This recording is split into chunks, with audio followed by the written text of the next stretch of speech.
Today we're entering sort of day 3 of putting together a ground level deck.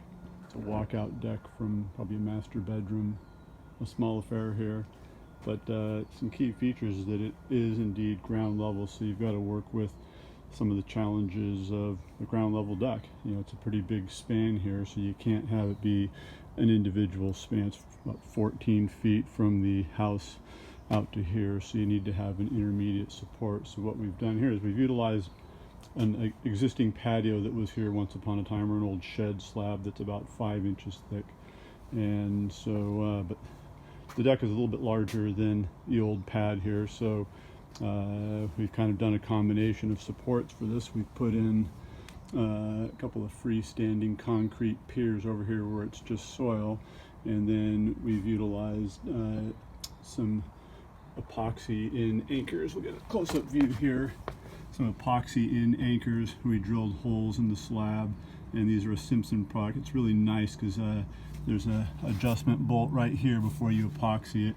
You get your beams in place and you get them perfectly dead level all the way around, and then you lift them out, squirt your epoxy in there following manufacturer's recommendations on cleaning out the hole, and then you've got a support grid here that is perfectly level. And we've got some of them on the outer beam out here, and again another one of these piers that we packed in 3/4 minus gravel. Important to use the 3/4 minus. This thing will sit firm for the life of the deck after that. Now, one thing you may have noticed that we did here that seems a little unusual, but in my experience this has worked out really well. I'm going to have deck boards that sit on top of this beam, and I've planned the layout for this beam placement.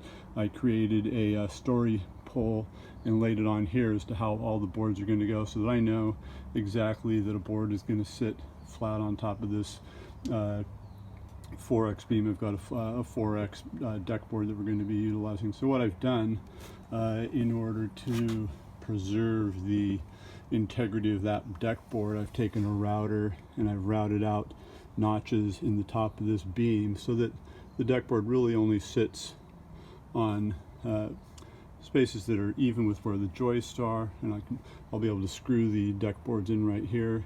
And I've gone a little extra here and I've added an intermediate area of support on each of these. So I've got the equivalent of having twice as many joists in my array here to support that board.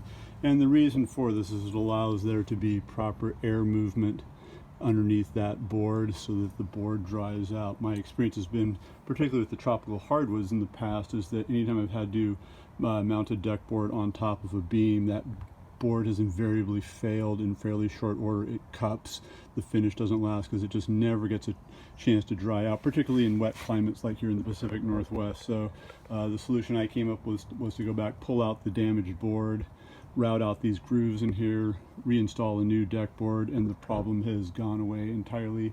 In fact, you never know that there's even a beam down underneath that deck board. So, all right, we'll pick this up with a part 2 here in just a minute.